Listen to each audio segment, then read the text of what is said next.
Support good. Abkirchen Glenn. Jana Shivan.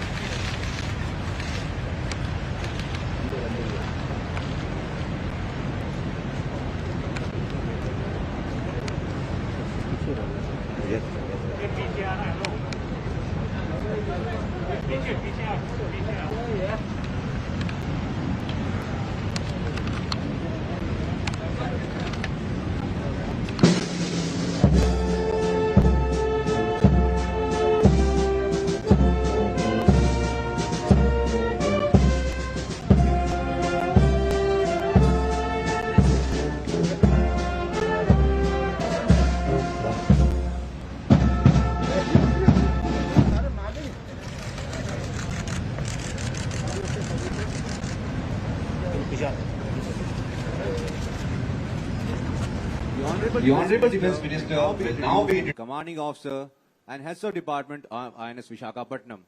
All gentlemen are requested to rise and greet the Honorable Defence Minister.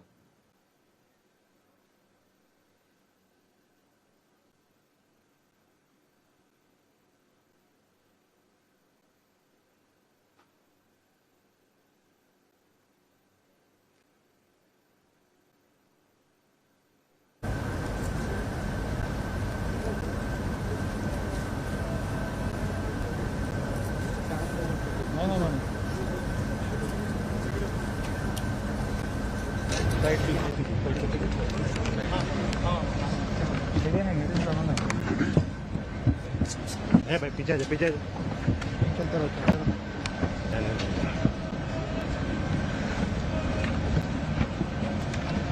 है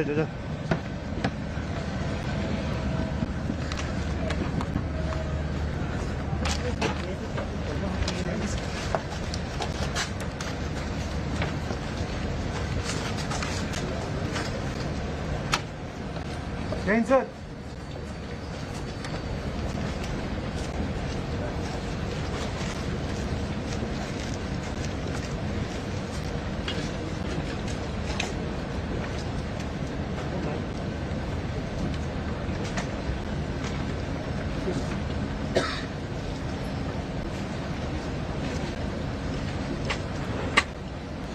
Ladies and gentlemen, Vice Admiral Narayan Prasad, Chairman and Managing Director, Mazgaon Dock Shipbuilders Limited, will now address the gathering. देवियों और सज्जनों, vice admiral Narayan Prasad, अध्यक्ष और प्रबंध निदेशक, Mazagon Dock Ship Builders Limited अब सभा को संबोधित करेंगे।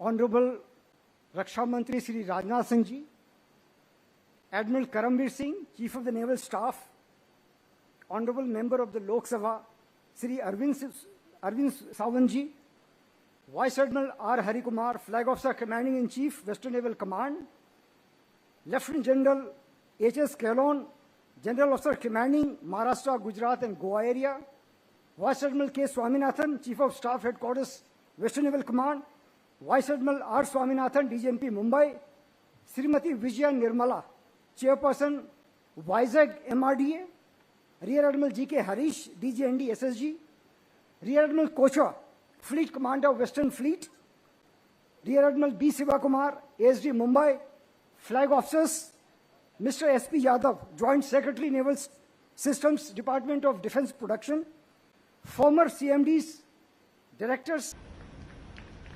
के क्षेत्र में हमारे आत्मनिर्भरता इसी समय पूरी दुनिया भर में हमारी पहचान का एक प्रमुख कारण हुआ करती थी।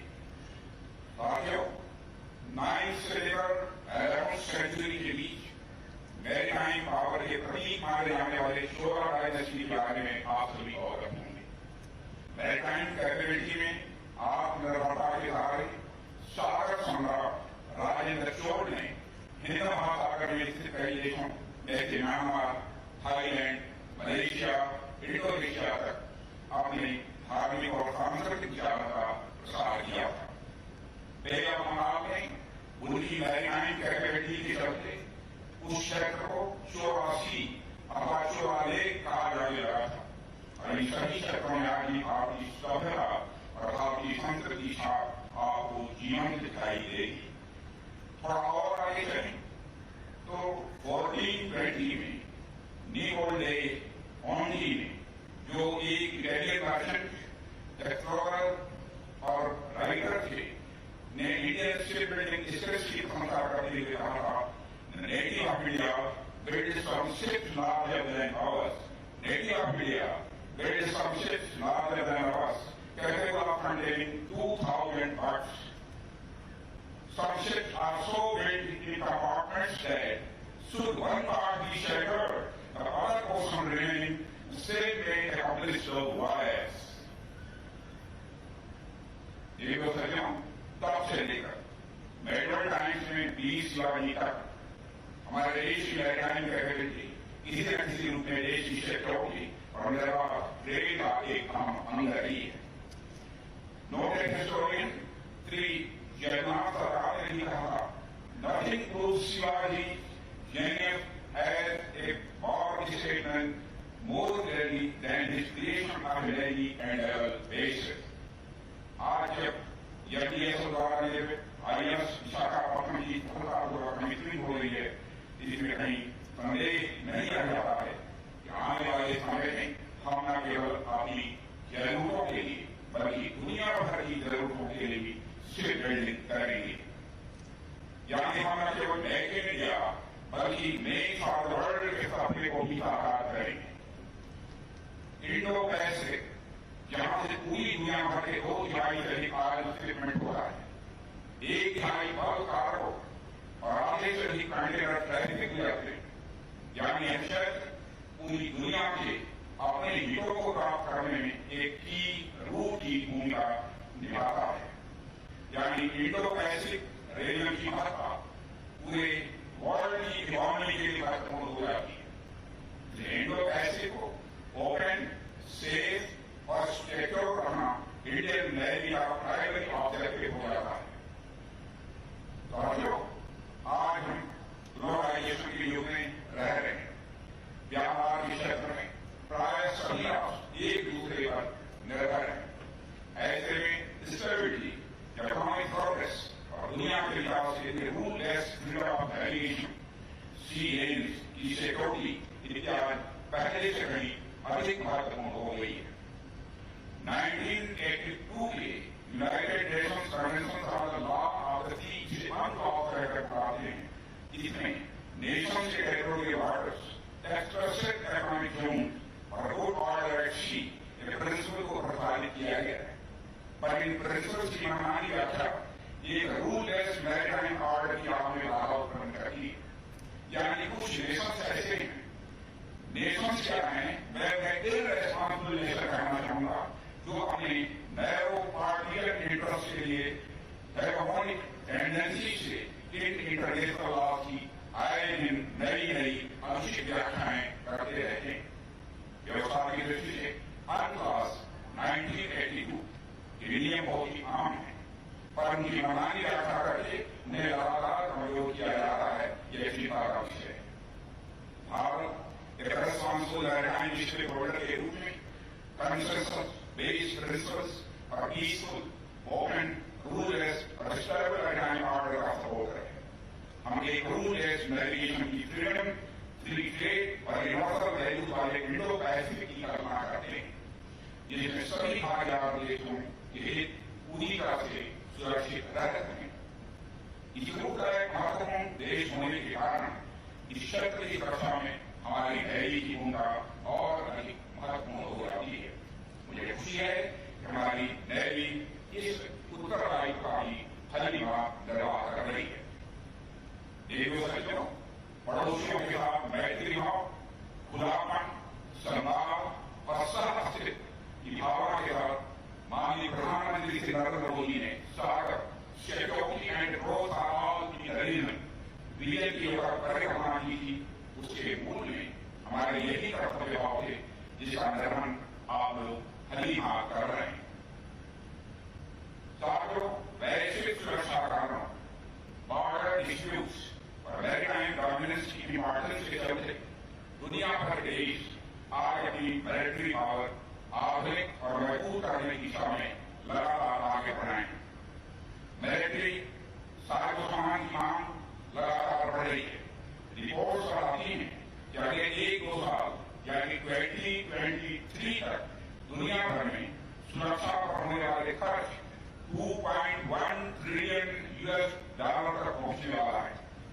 इतने देशों का तो इतना साल भर का बजट भी नहीं होता है और अगले 5-10 वर्षों में इसमें कई गुना की बढ़ोतरी की संभावना भी व्यक्त की जा रही है। ऐसे में आज हमारे पास पूरा अवसर है कि हम अपनी क्षमताओं का पूरा इस्तेमाल करें, नीतियों का लाभ उठाएं और देश को इंटेलिजेंस से बिल्डिंग हब बनाने की ओर हम आगे बढ़े। मैं आप सभी का आह्वान करता हूं और मुझे कहते हुए खुशी होती है इन संभावनाओं को देखते हुए सरकार ने पहले ही ऐसी नीतियां जारी की हैं जो हमारी पब्लिक या प्राइवेट सेक्टर की एंटिटीज को वर्ल्ड क्लास प्लेयर बनने में मदद करें। रक्षा क्षेत्र में लाइसेंस की प्रोसेस को सरल करना हो, ईओएम और आरएफपी प्रक्रिया को गति देना हो, एक्सपोर्ट पर जोर देना हो, निजी क्षेत्र को प्रोत्साहित करना हो, डिफेंस कॉरिडोर की स्थापना हो, डिफेंस प्रोडक्शन या फिर एक्विजिशन से संबंधित नई पॉलिसी हो, चाहे घरेलू खरीद हो और उसमें भी निजी क्षेत्रों से खरीद के लिए डेडिकेटेड बजट का प्रावधान हो, ऐसे एक नहीं अनेक रिफॉर्म सरकार द्वारा किए हैं जिनकी मदद से पब्लिक और प्राइवेट सेक्टर की कंपनीज ग्लोबल मार्केट में अपनी पहचान बना सकती हैं और बना रही हैं। उल्लेखनीय है कि हमारी नेवी आत्मनिर्भरता के क्षेत्र में एंटीनाइट शिप्स और सबमरीन्स की मैन्युफैक्चरिंग आदि में पहले से बहुत आगे रही। मेक इन इंडिया जैसे इनिशिएटिव के साथ जुड़ते हुए नेवी ने वर्ष 2014 में 75% ईओएम तथा 66% cost basis contract Indian vendors को दिए हैं तथा लगभग 90% नेवल एविएशन का इंडियनाइजेशन हुआ है। इसके अतिरिक्त पिछले 5 फाइनेंशियल ईयर से नेवी के मॉडर्नाइजेशन बजट का 2/3 से अधिक भाग स्वदेशी खरीद पर ही खर्च किया गया है। ये जो सज्जनों, यह हम सबके लिए बहुत ही गौरव की बात है कि हमारी नेवी द्वारा ऑर्डर किए गए 41 शिप्स और सबमरीन्स में से 39 इंडियन शिपयार्ड से इंडियनाइजेशन का इससे बड़ा और दूसरा मामला क्या हो सकता है। ये नेवी आत्मनिर्भर भारत के प्रति कमिटमेंट का यह प्रमाण है। नेवी इंडस्ट्री के वेरियस आउटरीच प्रोग्राम में भागीदारी तथा flow, move and file category के तहत इंडियनाइज आइटम से बढ़ोतरी के कंसिस्टेंट एफर्ट्स भी उल्लेखनीय है। हमारे लिए महत्वपूर्ण है कि अब तक हमने जो सफलता हासिल की है हम उसकी गति को बनाए रखें और मैं आश्वस्त करना चाहता हूं सरकार की तरफ से किसी भी प्रकार के सहयोग की, किसी भी प्रकार की आवश्यकता होगी, हर प्रकार का मदद करने के लिए हम पूरी तरह से तैयार हैं। ये भी समझता हूं Indian aircraft carrier INS Vikrant का डेवलपमेंट भी नेवी की सेल्फ रिलायंस की राह में एक मील का पत्थर है। मुझे इस बात की खुशी है कोविड के कहने बावजूद शिप ने नवंबर 2020 में बेसिक ट्रायल और अभी कुछ दिन पहले मेडल ट्रायल पूरे कर लिए हैं। इस पर न केवल 40 फाइटर प्लेन आ सकते हैं बल्कि एंटी एयर, एंटी सबमरीन और लैंड पर वार करने वाले मिसाइल से भी लैस है। यह कैरियर हमारी रीच इंडियन ओशन से बढ़ाकर पैसिफिक और एटलांटिक ओशन तक कर देगा। INS विक्रांत की कंडीशनिंग न केवल नेवी के लिए बल्कि इंडियन डिफेंस हिस्ट्री में भी एक गोल्डन मूवमेंट होगा।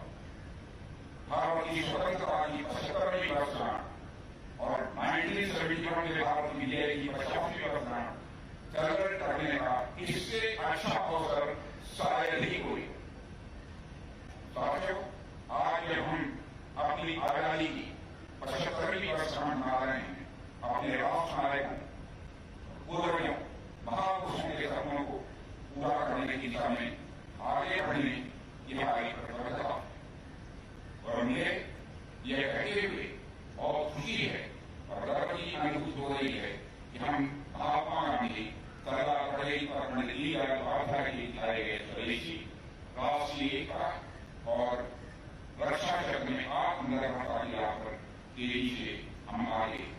बढ़ रहे हैं।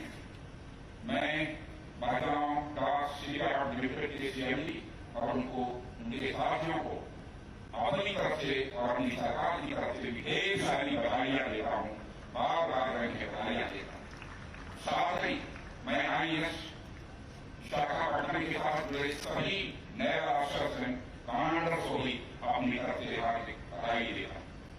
इस अवसर पर और अधिक कुछ न कहते हुए मैं एक बार पुनः आप सभी को बधाई देता हूं और मैं सरकार की ओर से हर प्रकार के सहयोग के लिए आप सबको आश्वस्त करना चाहता हूं।